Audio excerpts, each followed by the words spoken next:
and today it's going to be ninth session. Okay, so we have successfully kind of come across 8 sessions, and I think pretty much what so far we have seen this ninth session is I would call this as a SQL basics. Okay, SQL basics, using which you will be able to address any question with these nine, right? You don't need the other things, but the from session 10 onwards, right, 10 to 14, I think those 5 sessions are the advanced topic, right? Be it subqueries, and then be it writing like a block of statements, and then the stored procedures and triggers. So many trainings, right, they don't cover this, but we'll be covering that too. And we will be covering, these are the two things that I would say, the common table expression and the window functions, rank, dense rank. These two things that I would say are the very much important, because all these big companies, MNCs companies, or the recent data scientist kind of job roles, they ask the questions around that. We can solve many questions, advanced question, using these two, 13th and 14th topic. Okay, so a lot of exciting things are there, advanced SQL. But with today's topic, we'll be covering the SQL basics. Okay, with that background, I'm going to go to the agenda, today's agenda. So today we are going to see user defined function and scalar function, and what is table valued function we are going to learn. And as usual, we are going to learn, we are going to do some quiz and then case study review. So I want to just give you case study review. It's more of a recap. So what we are doing is, for a chain of restaurant, and they want to build an application. We have built a database, designed a database, and we have started addressing some of the questions. Okay, so we have started addressing some of the questions. Okay, in fact, around 30-40% of the questions we are able to answer with the SQL basics itself. Okay, I think yesterday we saw the time of the day analysis, day of the week analysis we have seen successfully. Okay, okay, so I think yesterday we have seen that successfully. And then today we are going to see these three business questions we are going to answer. The question is, list the items along with the total amount ordered. So we are going to list each item, and then we are going to see how much amount it has been ordered. So all these questions we are going to answer using user defined function. That's a key here, because as I mentioned, in SQL, the same question can be answered by multiple ways, right? So today we are going to use the technique that we are going to learn today, which is user defined function, to address these business questions. Second is, classify the items as low, medium, high, costly based on its rate. Finally, list the items based on item type as a parameter. I think probably this is the first time that we are going to use something called parameter. So far, I think in all other this thing we haven't used any parameter. So today we are going to define some object with parameter, and we are going to pass parameters. So what is user defined function? So far we have seen functions, which is SQL inbuilt functions. Yesterday, whatever that we have seen, they all are SQL inbuilt functions. When you install SQL, it comes. For example, date functions, no, string functions, and then we have seen system functions, right? So many other mathematical functions, aggregate functions that we have seen, but all are provided by SQL. But now that is only basic, right? So basic and foundation. It, we can't manage everything with that. So there will be a lot of custom or our own business specific logic we need to write it in as a function. Okay. So for that reason, the SQL Server has provided something called user defined function. We also call this as a UDF. Okay, this is called UDF as a short form acronym. So what is UDF, or user defined function? The purpose is to create a reusable code. Okay, so a reusable code is created as an object. Okay, so that if we can call it instead of writing again and again, that is the main function, main purpose of user defined function. You can take user defined function is more of a construct or method, right, or We have in object oriented program we call subroutine. So whatever it is. So this is something similar to that. Even there, I think it is called functions as well, right? So reusable, it is main purpose is reusable code and it is parameterized. That's the second the thing. Parameterized. It's not a hard coded. So it can accept input parameters and then it can return a value. Okay. So this is a typical syntax. Syntax is create function and then dbo dot name. Why only for function we need to put dbo dot? Because just to differentiate from system functions and other functions, also with the owner name is important when we recall. Okay, when we execute the function. So dbo dot and you need to give the function name, and we can give list of parameters, input parameter along with the variable. This is called variable. I don't think we have learned variable. Can somebody confirm so far? Have you learned what is variable in SQL? So have you in our class have you seen what is at variable? Just put it in the chat. I don't remember whether we have. I will explain that too. So we need to define variable. Variable can be defined using at variable. So this at sign should be there. So when you add a at in the prefix, then it is called variable. Okay, and this is followed by data type, whether it is an integer, either it is a string, it is a date, and then we can have a second parameter or third parameter. We can have one parameter. Okay, and it has to return a data type. It has to return a data type. What data type is it? It can return integer or character, so whatever it can return. So we are going to see examples. Okay, and finally this is going to return some with some calculation, because ultimately the purpose of function is a calculation, right? So what all are the examples of user defined function where we can use? For example, if I pass currency INR, right? For example, India, and then I give target is USD. So if I give these two as an input, a function can return today's exchange rate. So this is a clear use case where if you give from currency and to currency as an input parameter, it can return the exchange rate as of today. Okay, so like that, we need to understand a common use case where it can be parameterized. For given any two country currency, it can return its conversion rate. So there are two types of user defined function. First is called scalar. Okay, scalar returns a value. That's why it is called scalar. Okay, this is the first type. And within scalar, there are two types of functions, user defined function. One is called scalar valued function. It is the first is called inline. So we are going to see it is. We are just going to write one line of the return statement. Nothing much will be there. It is called inline single valued function. Okay, and multi-line scalar valued function. It is going to have some value, some calculation, right? So we are going to see both. So both are called scalar value. Scalar valued function is a function, user defined function, which will return a single value as an output. Okay, so we are going to see an example. So now if you see, let me close this and let me see. This is the syntax. Okay, so this is create function. Okay, so I'm just giving UDF amount is my name of the function. Okay, so when you define, you don't need to specify the DBO, but when you recall, you need to specify.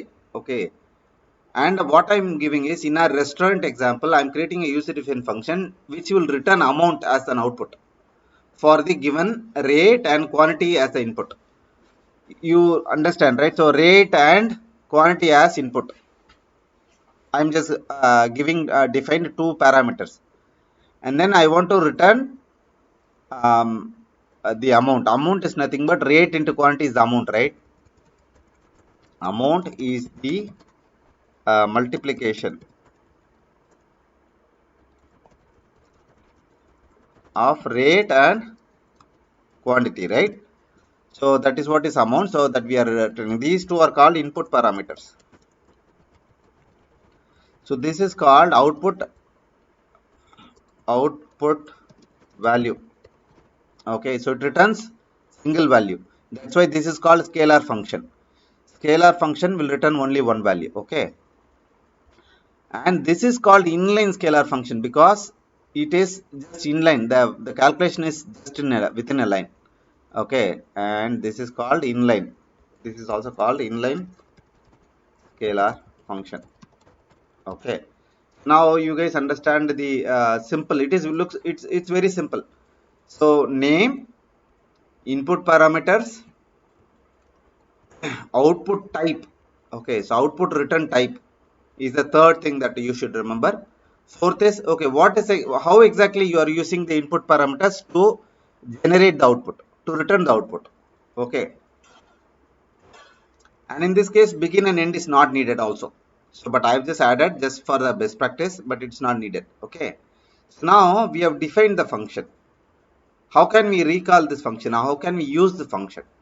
So for using the function, we can use it in two ways. Okay, so either I can just pass. For example, I just do select dbo.udf amount 2 comma 3. So simply I'm just because it's going to return one value, right? So I can use it like I can treat this like a column because it's going to return one value.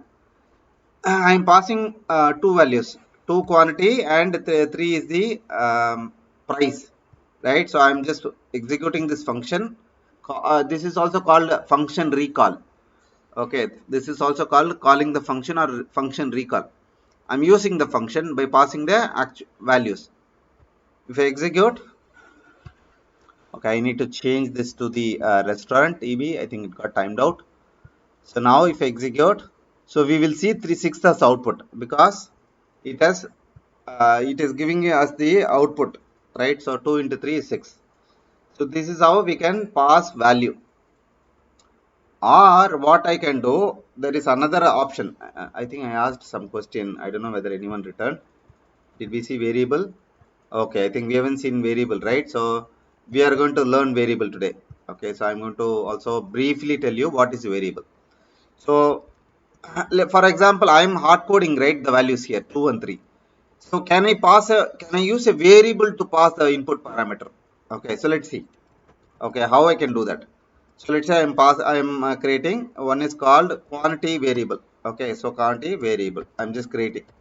Okay, so quantity as a variable and this is integer. This is how you can declare a variable. Okay, so I want to use this variable as a placeholder. Variables are nothing but temporary placeholders, right? It holds the data. So I'm defining I'm going to define two variables. One is quantity variable. Second is called rate. Okay, so let me not use a variable. Okay, so quantity and variable. Because I've used at, it means it is a variable. Okay. So now we have defined the variable, but before we pass, so what I need to do, I need to pass this, right? So what I can do is select dbo dot udf. Okay, so I have udf amount, udf underscore amount. Okay, so I can pass quantity comma item rate, right? So as the input parameter. But now I need to assign some value, right? Because then only it will pass the value. So for that, what I can do, we can use select statement for assignments. Okay, so this is the first time that we are seeing select statement is not only printing output. Select statement can also be used to assign a variable.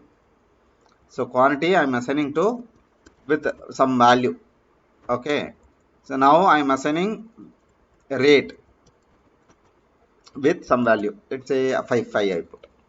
Okay, so now I'm using select statement for assigning variable.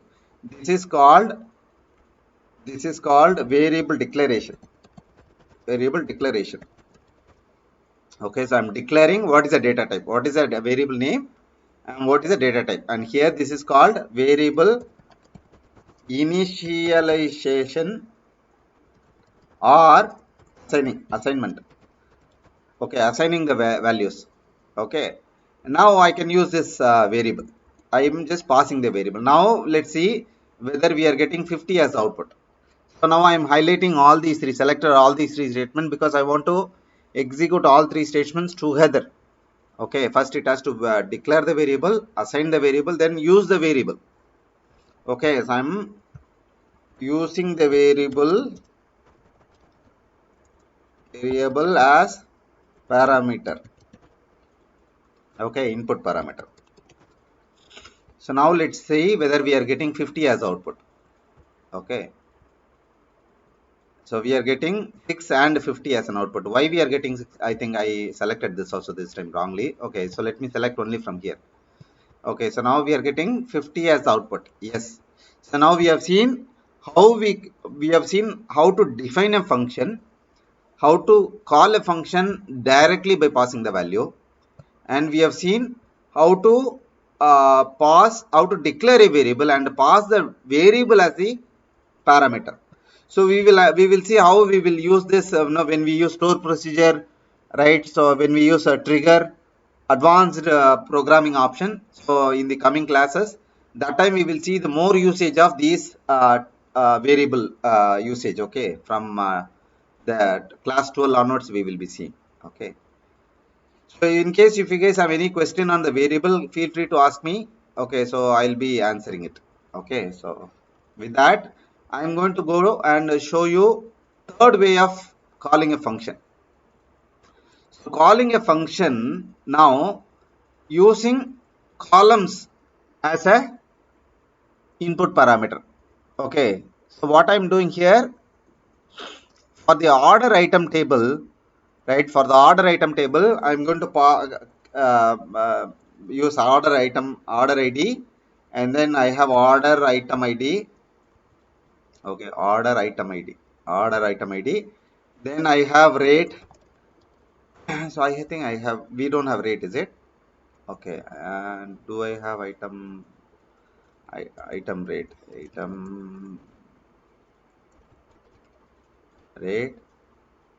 comma, item quantity. Okay, so let me execute this.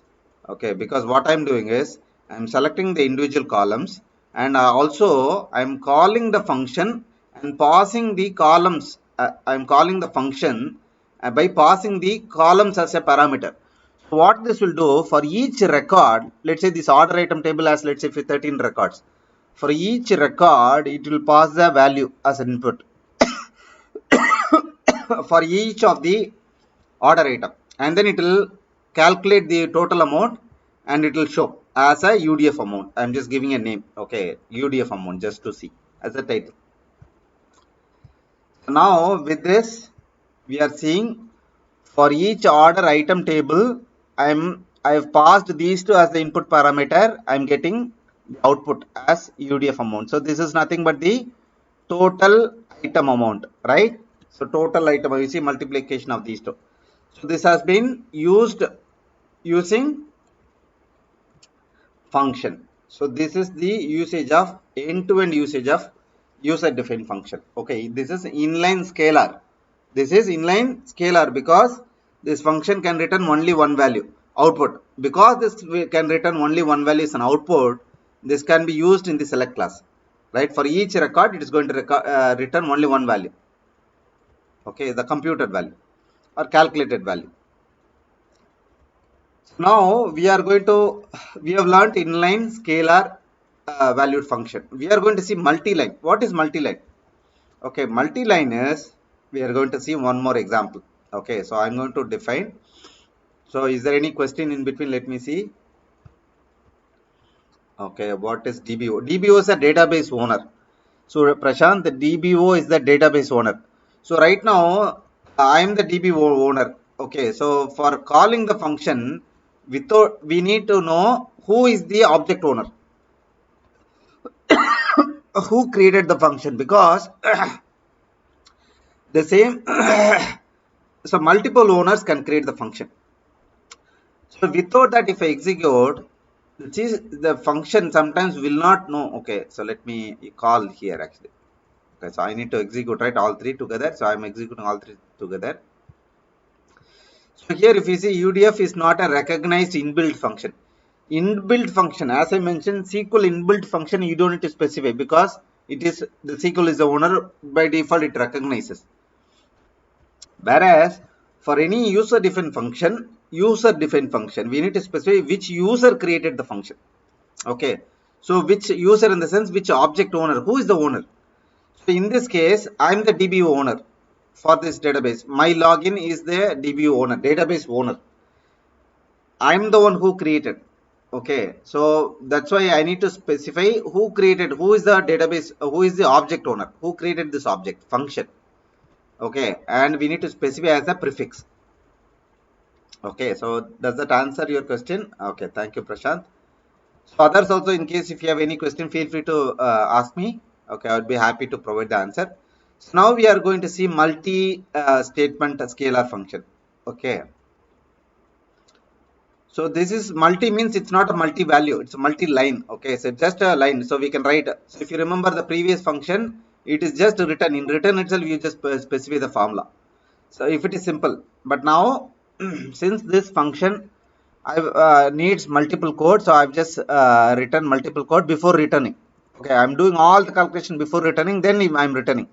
This is called multi-line user-defined function. Okay, and here I would say everything else remains the same. So only one parameter this I'm expecting. Okay, so not more than that. So the functionality of this one is, this is one of the business questions that I'm going to cover. Okay, so what the objective of this function is, for the given rate, for the given item rate, right? It will categorize whether it is low, medium, high, or costly based on its its cost, its rate, based on its rate. So if you see, I think now we know what is, we can interpret these statements. This is declaring a variable, and then I'm assigning the variable using a case statement. Okay, using a case statement, I am assigning. When the rate is less than 50, then it is low. When the rate is less than 100, I am saying medium. When the rate is less than 200, I am saying high. When the rate is else meaning greater than or equal to 200, then it is a costly item. Okay, so that's what the logic, and based on the logic we are assigning the value. Remember the select statement, if I execute without this, then it will return, because without a variable, if I execute a select statement, it will print out, show the output.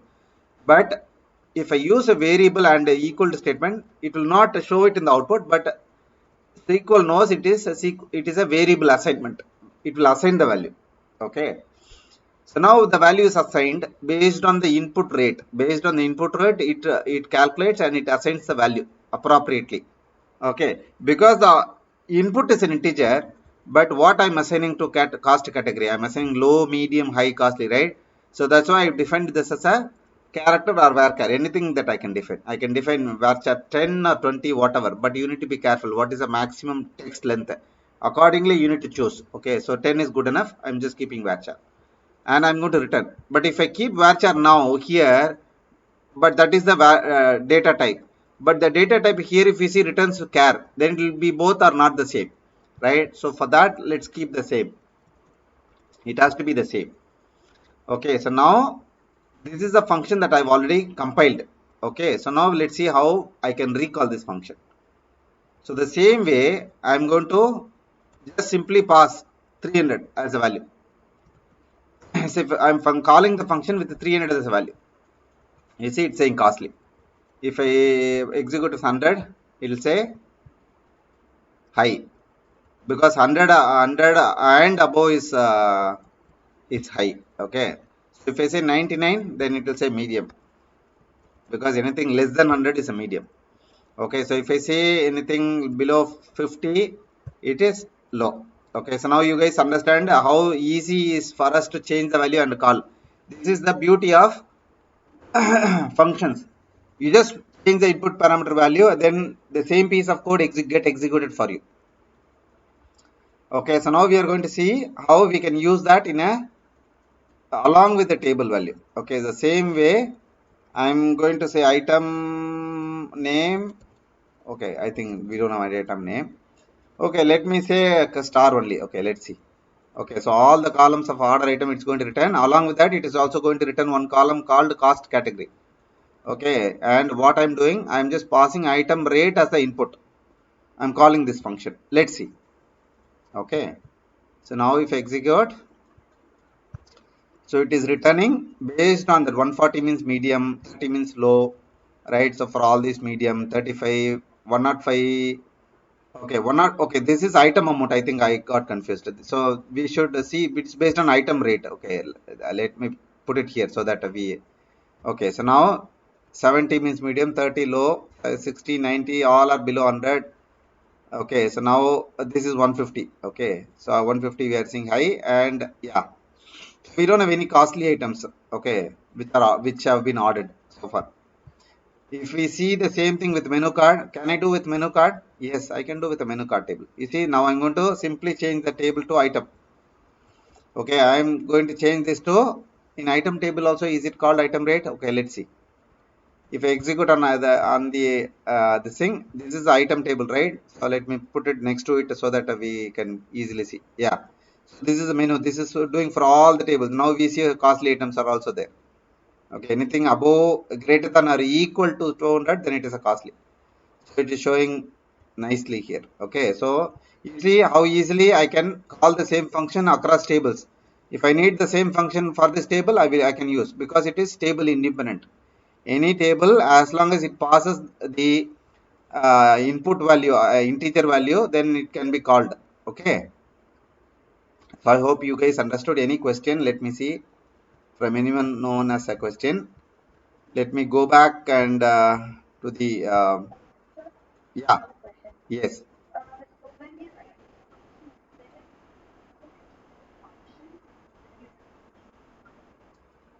Yes, when you create the function, you don't need to specify. You can specify or you don't need to specify. Both are fine. But when you call the function, it's important. Okay, while calling the function, recalling the function, we need to specify who is the owner of that particular object. We need to specify DBO. If the login is the DBO, DBO means database owner. Let's say sometimes, let's say Nandini as the, let's say, login you created, but you are not the database owner. Okay, you are a database reader or some other permission. Then we need to call the Nandini dot, let's say you have a currency rate as the function name. Nandini dot currency rate. This is how we need to call. Okay, you see the difference, right? If the login has a DBO permission, then you can call DBO dot. If the login does not have DBO permission, then you call that login dot or the username dot, the user basically, Nandini dot the function name. Okay, thank you, Nandini, for the question. It helped everyone to know about it. Thank you. Okay, so I'm going to go to the next one today, and which is called. Okay, so now we are going to see something called table valued function. This is a second type of this thing. This is called table valued. So far, we have seen scalar valued. Scalar value returns only one value, but table valued function returns a table. Okay, it returns a table. The table in the sense a data set. It returns a tables, data sets like columns and then records, right? It can return the syntax. If you see, it would be create function input table name. I think this returns as a table. I think I not specified here. This returns a table, returns table. Let's see one example. Okay, so the example is, so create function. I'm giving the function name, and then input parameter again. So I want to specify item type as the input parameter, Okay, and I want to return a table. It returns a table, this function. That's what we are saying. It returns integer, it returns a character, it returns, here it is table. Okay, so for the scalar it is a data type, whereas in case of the table value function, it is going to return table. Okay, it returns as a table as an output. And what we can do, we can simply write a statement, select star from whatever logic that you need, right? Select star from item table and item type equal to item type. So writes at variable item type. So whatever is being passed as input variable, I can just say. So let's say I change this item name, comma item. What all information is there? Item rate and item type is not needed because that's a input value, and then item, let's say veg non-veg. Okay, item. Okay, I think these two is fine. Item name and item rate. Let's say this function returns. Okay, so since this function is already there, I've created. I'm going to drop and recreate, or we can alter. Okay, so any object we can either drop and recreate, or we can alter the function. Okay, alter the object. So I can do drop and recreate, or what I can do, I can simply say alter function. Okay, so for any existing object, if you want to alter, you can just simply execute alter function. Okay, so now what this function is going to do, this function is for a given item type, this is going to return, this will return the actual list of items along with its rate. Okay, so now we are going to see. I'm going to call the function. I'm going to call the function select star from. So you see now I'm going to do select star from dbo dot udf item type, right? So I'm going to call for Tiffin. Okay, so I'm going to pass Tiffin. Now you guys understand. For the other one, I just passed here as a column in the along with the column. So if you remember previous one, I said select star from item table, and then I gave comma the function udf dbo dot udf. If you remember, as a column, I treated that as a column because that was a scalar function. This is a table valid function. I need to treat this function like a table. So that's why select star from that function. Okay, so now let's see.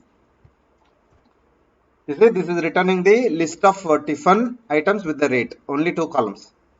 So it's a reusable. Let's say if one of my reports needs only these two columns, and the input parameter is Tiffin, and let's say meal. If I select meal, let's see, it returns the list of meals. You see, so simple. I don't need to write any the SQL query, this query again and again, right? I don't need to write the query again and again, right? That's a good thing about the function, right? I can write just average. Okay, so just pass a input parameter to the function, it turns all the value. Okay, so that's what you will see below. So calling the function is as simple as that. Okay, so now we have seen what is a this is called inline table valued function. Okay, here also again we have two types. One is called inline table valued function. Second is called multi-line valued function. So in this is what we have done is a single line because single select statement is there, right? So single select statement. I don't have anything more than that, right? So it is called, if you have a single select statement, it is called inline table valued. For multi-line table valued function, we need to understand something called common table expression. In the coming, not so far we haven't learned. We will be learning that in the future class. I think 13th class session lesson we will be learning. So after that I will cover this. Now I will not be able to cover. Okay, with that we have come here. I think we have answered all the three questions. So if you see today we have created an object to get the total amount by passing rate and quantity as an input. So this is called inline scalar valued function. And this business question we were able to answer using multi-line. So right, we kind of created a logic. We declared a variable and then we assigned the value based on the rate passed. If it is less than 50 low, less than 100 medium, so like that we assigned using a case statement. Then we return that value. So this is called multi-line scalar valued function. Then last one, list the items based on item type as a parameter. This is a inline table valued user defined function that we have seen. So all the three business questions that we have answered already. Okay, and so quiz time. Get ready with your answers, guys. So okay, so just read it out yourself and answer what is the first answer for the first one. Which type of UDF? Okay, so the definition I've given here. Create UDF, one parameter it accepts and then returns an integer as return parameter into 10. What function is this? What type of function? There are 4 types of function we have seen, right? Let me see if you guys have already classified. Is it a inline scalar valued function, multi-line, inline table valued, multi-line, table valued function? Let me see what answer you guys have put. Right, I think most of you, I think all of you, in fact, not most, all of you have put the right answer. Bang on. Let me share second question. Yeah. Which type of UDF is this? Select star from table 1. Okay.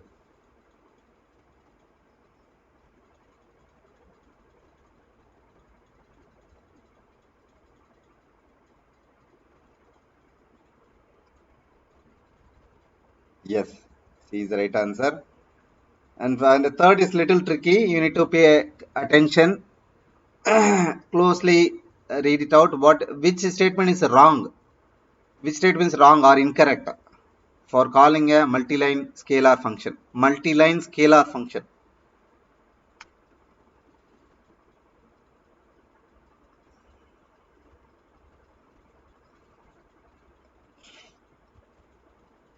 Okay, I think 2 people have answered. Let me hear it out from other people. What is the right answer? And which statement is wrong? Which statement is incorrect for calling a multi-line scalar function? Yes, I see. I think many of you answered correctly. B is the right answer. I think pretty much today you guys nailed down all 3 are the right answers. With that, we haven't moved. In fact, we have learned more about transforming data. You think? Yesterday we learned using SQL function. Today using user defined function. We are just transforming data. Transforming. Do you guys know what is transforming? Transforming means converting from one to another. Right? We are manipulating data. We are calculating data. We are calculating data, computing data, changing the data based on the input set. We are doing some calculation and transforming the data. So we are still no. We have finished the transforming data today with that. Okay, so with that, today's session has come to an end, but still we have maybe 10-15 minutes of time. So you guys wants to learn a few interview questions. I have come up with 4 interview questions to share. If you guys have time, maybe I can share and you guys try answering. If you can answer, at least other people also will learn. Otherwise, I will try to answer. Okay. Yeah. So now let me share that. I think you guys are able to see. Yeah. First interview question. So this I searched and found it from the internet site for you guys.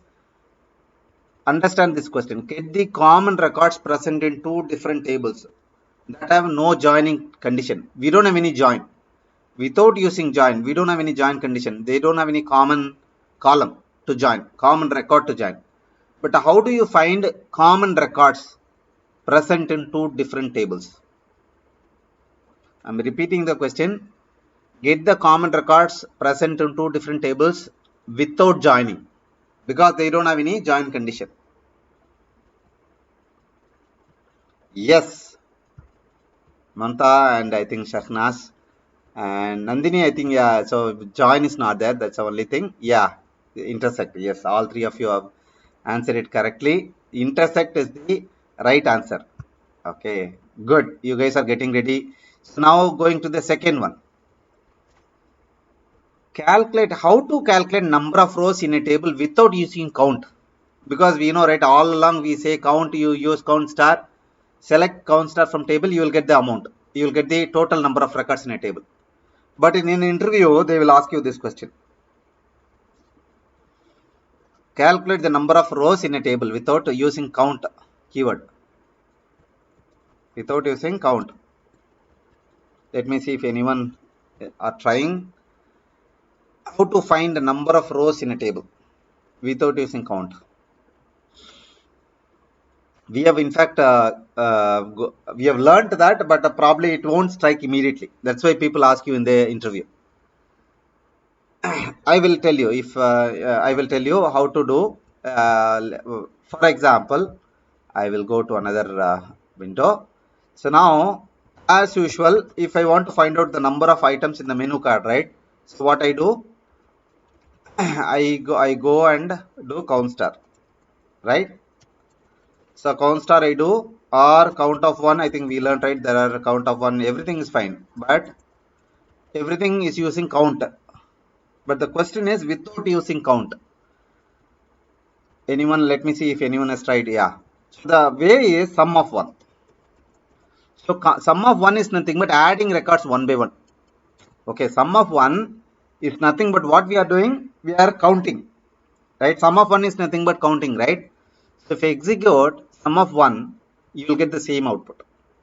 So the answer is without using count statement, how to find number of records in a table is count sum of one. So sum of two, if I put, it will give 32. Right? You need to be careful. So what we are doing, count of one is nothing but counting individual records, right? So you guys got the record output? Okay. So that is the answer to the second one. Okay, I hope you guys are able to understand. So is it clear? Anyone can confirm? Is it clear? You guys understand the how this works?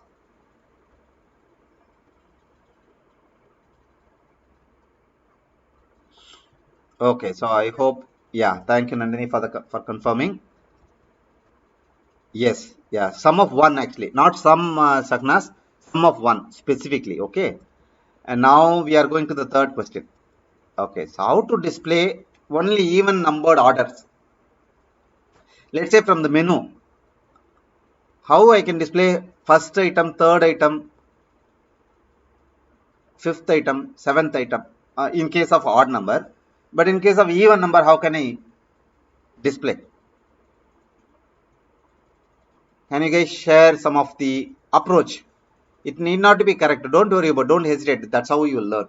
Just throw whatever approach come to your mind, whatever mechanism, right? How to display only even numbered orders?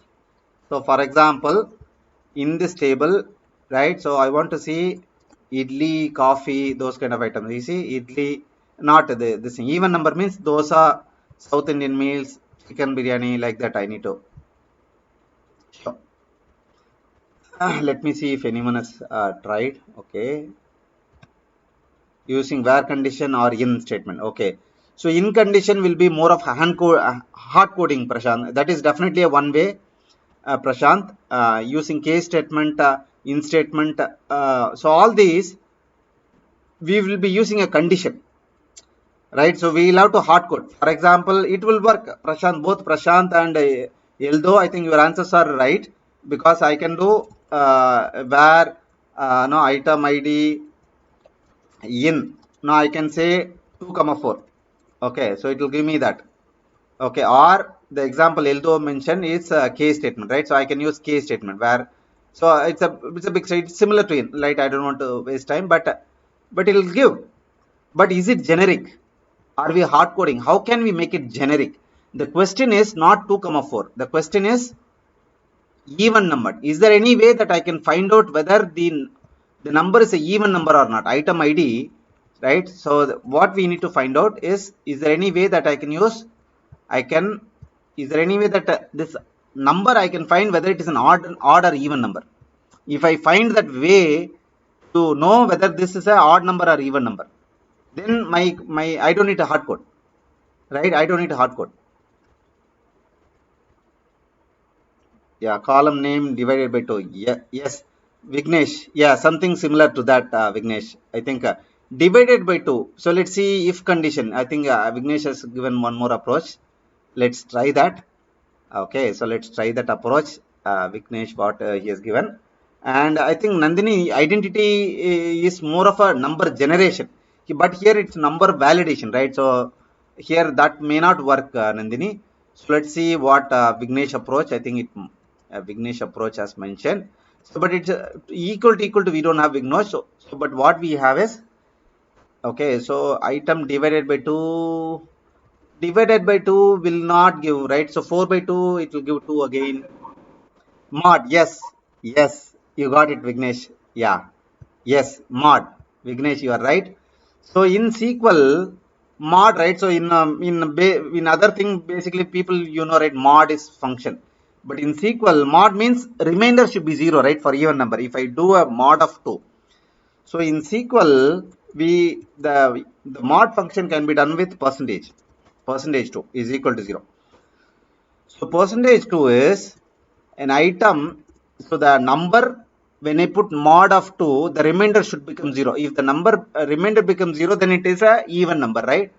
So if I execute, so we'll see only even number, right? So now you guys understood. So learn something.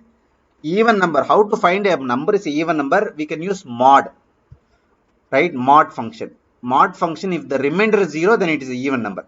If the remainder is 1, I can get all odd number, right? So that is how we can do. Good attempt, Vignesh. Yeah, I think well try others too. Definitely, it is. Thank you, Prashant and Yeldo and Nandini for your attempts. Okay, I really appreciate. So now we are going to see the last interview question. Okay, so get unique records from the table without using distinct keyword. So how do you get unique records from the table without using distinct keyword?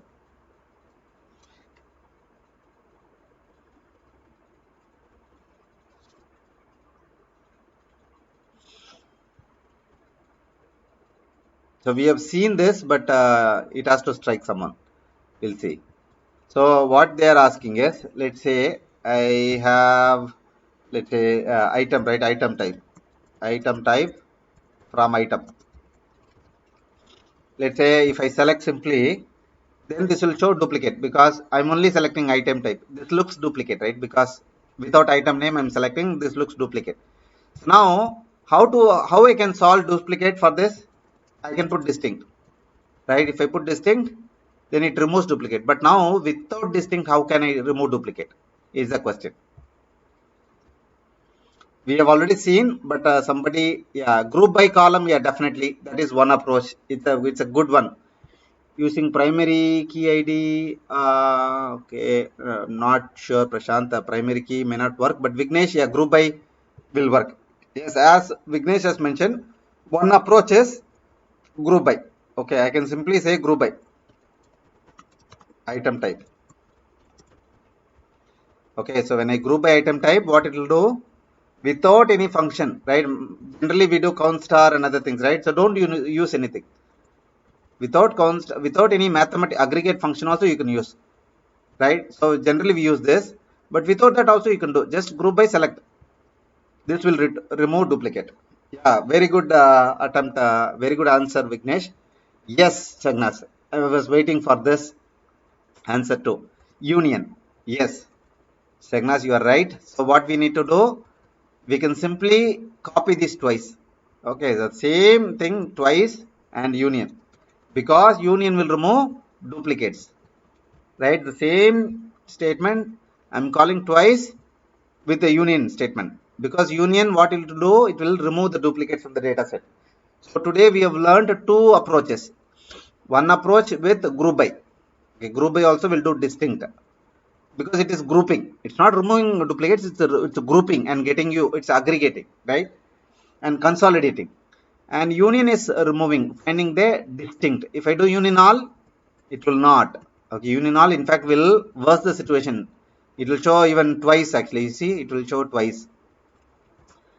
Union will remove duplicate. It's a good answer, Shagnas. So you guys are getting ready for the interview. Okay. So like this, now keep trying because many interview questions can be solved with so far whatever we have learned. Okay, so I've taken only the interview questions which can be addressed using the skills that we have learned so far. Okay, so with that we have come to end of today's presentation.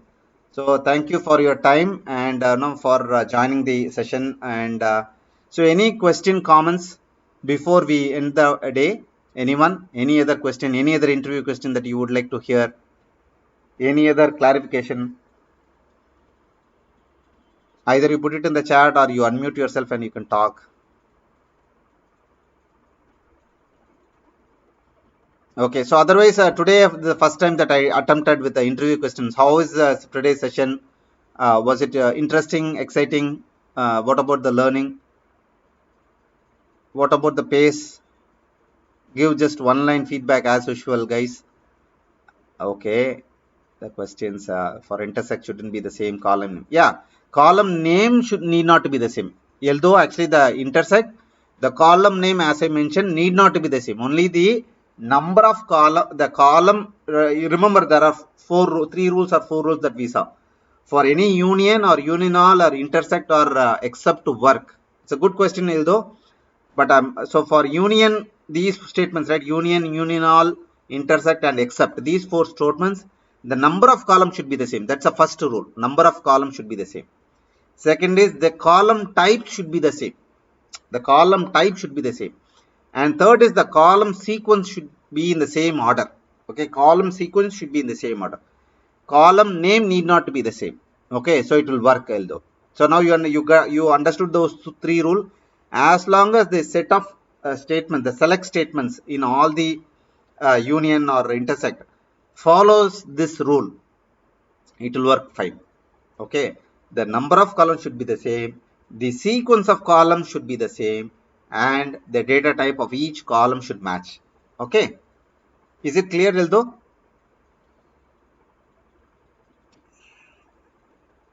Okay, thank you, Kavita, for your feedback. Yeah, appreciate. Interview session is good. Okay, interesting. Yeah, so that's what, because ultimately, whatever you learn, you should be able to confidently answer the interviews. So that's what I thought since I got time. So I tried. This is the first time that I'm trying sharing some of the interview questions no, beyond no, quiz. Okay, so with that, no, we have come to the end of today's session. I really appreciate your time and no, have a great day today. And tomorrow we will be having we were going to the advanced topic. Okay, so make sure you join and no, continue the journey of learning. Thank you. Bye for now.